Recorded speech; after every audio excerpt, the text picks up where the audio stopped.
رمضان کی عظمت اور فضیلت یہ ہے کہ فرض 70 فرض کے برابر ہو جاتا ہے اور نفل فرض کے برابر ہو جاتا ہے۔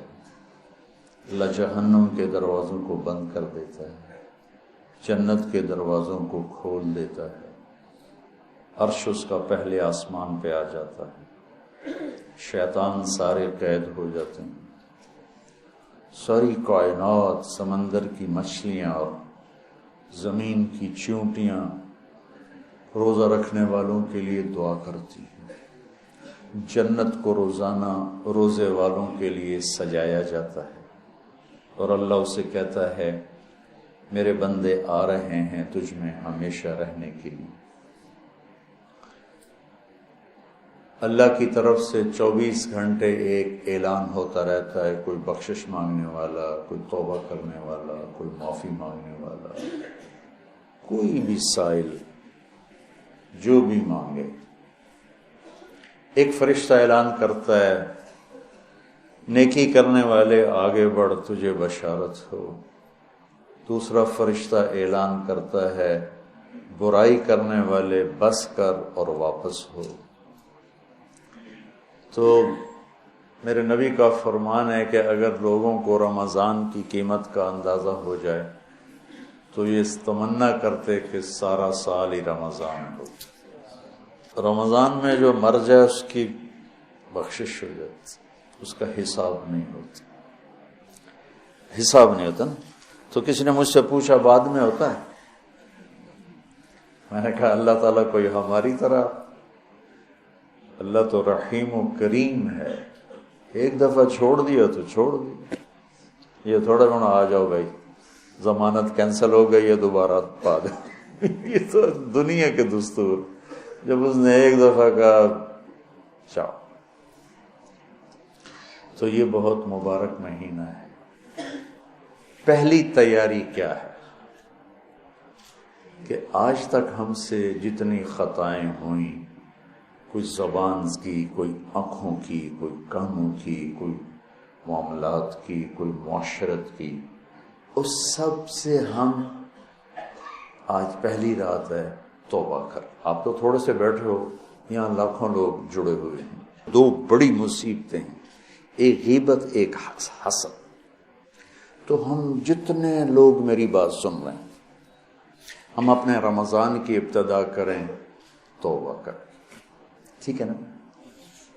اللہ تعالیٰ کے نبی کہتے ہیں میں دن میں 70 دفعہ توبہ کرتا ہوں، استغفار۔ اب تو معصوم، پاک پاکیزہ امت کو سکھانے کے لیے۔ دوسری بات، دنیا کا ہر انسان کسی وقت بھی توبہ کر سکتا ہے کہ نہیں؟ کر سکتا ہے نا؟ کوئی پابندی تو نہیں۔ تو جب ہر انسان کے بارے میں ہر وقت یہ توقع ہے کہ یہ توبہ کر سکتا ہے، تو پھر کسی بھی انسان کو مسلم، کافر، حقیر سمجھنے کا کوئی جواز ہے؟ آج وہ یہ کر رہا ہے، وہ رات کو توبہ کر لے، وہ کل توبہ کر لے، وہ موت کے آخری لمحے میں توبہ کر لے، تو میری حقارت تو مجھے گرا دے گی اور وہ جنت کے مزے کر رہا ہو۔ تو رمضان میں داخل ہونے کے لیے دوسری تیاری یہ ہے کہ اپنے دل کو سب کی نفرت سے صاف کرو۔ اللہ نے میرے نبی سے کہا لست علیہم بمسیطر، میرے نبی آپ ان کے اوپر کوئی ٹھیکیدار نہیں ہے، یہ میرا کام ہے، بس آپ اپنا پیغام پہنچائیں۔ تو آپ اس پیغام پہنچانے میں سامنے کون تھے؟ کافر، اور آپ دیکھ رہے تھے اس کو ایمان نصیب نہیں ہوگا، یہ تو آپ کو اللہ نے نظر دی تھی، پھر بھی آپ نے اس کی اتنی منتیں کی ہیں۔ ابو جہل، آپ نے کہا میری امت کا فرعون ابو جہل ہے، اور موسیٰ کے فرعون سے بڑا فرعون ہے کہ موسیٰ کے فرعون نے مرتے ہوئے کہا توبہ کرتا ہوں، اور اس امت کے فرعون نے کہا گردن ذرا نیچے سے کاٹنا تاکہ لوگوں کو پتہ چلے کسی سردار کی گردن۔ آپ نے اس کے گھر کے اتنے چکر لگائے جس کے بارے میں جانتے تھے نصیب میں ہدایت نہیں ہے، کہ وہ کہنے لگا اے محمد بس کرتے، ہم قیامت کے دن گواہی دے دیں گے کہ تو نے ہمیں اپنے رب کا پیغام پہنچا دیا تھا، اب بس کرتے۔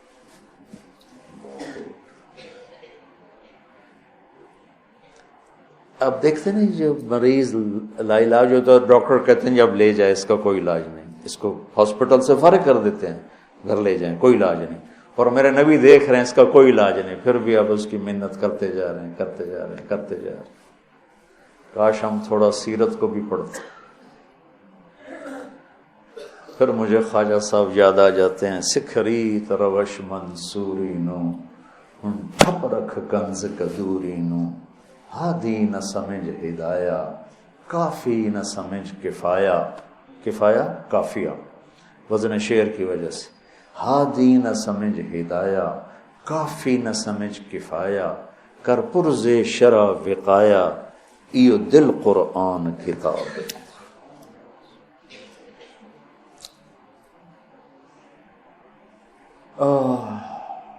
تو دوسرا کام سامعین اور آپ حاضرین کہ ہم اوروں کی نفرت سے بھی دل کو صاف کرتے ہیں۔ ہم چاہتے ہیں نا اللہ ہمیں معاف کر دے، تو ہم ہر ایک کے لیے یہی چاہیں کہ اللہ اس کو معاف کر دے۔ جس کو میرے نبی دیکھنا نہیں چاہتے تھے، حضرت حمزہ کی قاتل وحش، اللہ نے ایمان دے دی۔ اور بات لمبی ہو رہی لیکن یہ چونکہ ہمارے دل نفرتوں سے بھر چکے ہیں، اور بہت مبارک مہینہ ہے، اور المشاہین کی بخشش نہیں ہوتی پورے رمضان میں، جس کے دل میں نفرت ہو کسی کی اس کی بخشش نہیں ہوتی، اور اس کو ہم گناہ ہی نہیں سمجھتے۔ چند آدمیوں کے بارے میں آپ نے فرمایا تھا جہاں ملیں قتل کر دو، چاہے وہ بیت اللہ کے پردے کے اندر بھی۔ ان میں ایک عبداللہ بن ابی سرحہ بھی ہیں، اکرمہ بن ابی جہل بھی ہیں، واشی بھی ہے۔ تو وہ 17 تھے، 3 عورتیں 14 مرد، اس میں سے 13 کو ہدایت نصیب ہوئی، 2 قتل ہوئے اور 2 کا پتہ ہی نہ چلا بھائی۔ عبداللہ بن ابی سرح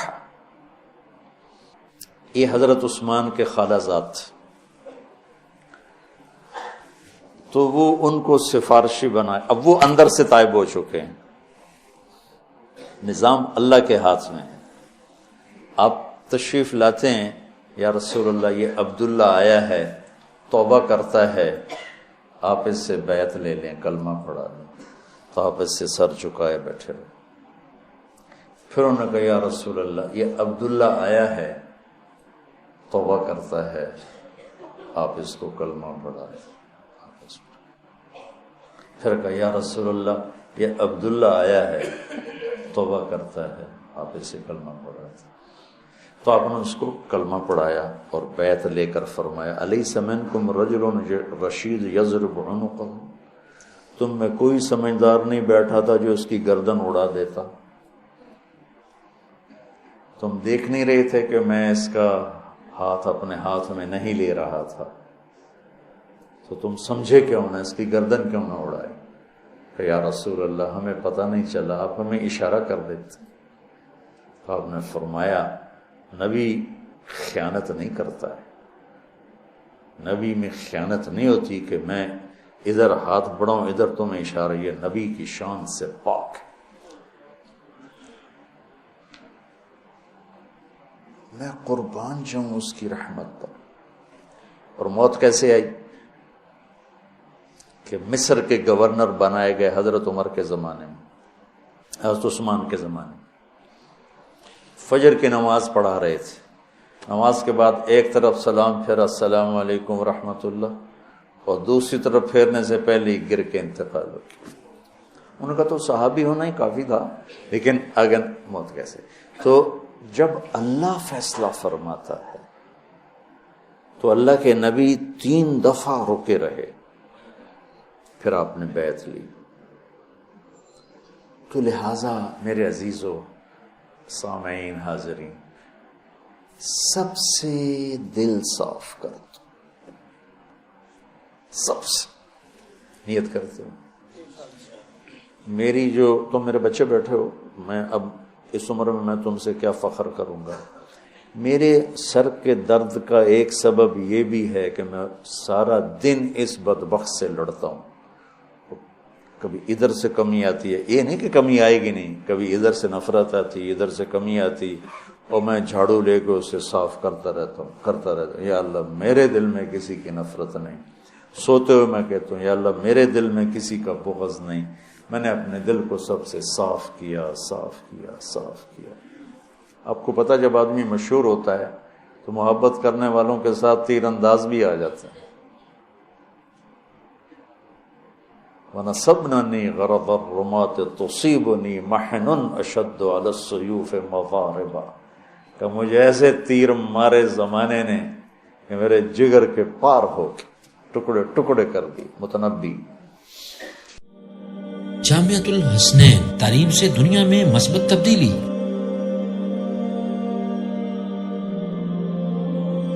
جامعۃ الحسنین گزشتہ 20 سال سے اپنے طرز تعلیم اور جدید نصاب سے سینکڑوں تشنگان علم و تربیت کو سیراب کر چکا ہے. زکوٰۃ، صدقات اور عطیات کو تعلیم کے لیے مختص کریں. تعلیم کے لیے آپ کا تعاون معاشرے کی قسمت بدل سکتا ہے. جامعۃ الحسنین کا پیس ٹرسٹ اکاؤنٹ نمبر ہے 040701022892230. براہ کرم بھیجی گئی رقم صدقہ، زکوٰۃ یا عطیات میں سے ہے. اپنی ڈپازٹ سلپ پر اندراج کرنے کے بعد اس نمبر پر واٹس ایپ کریں.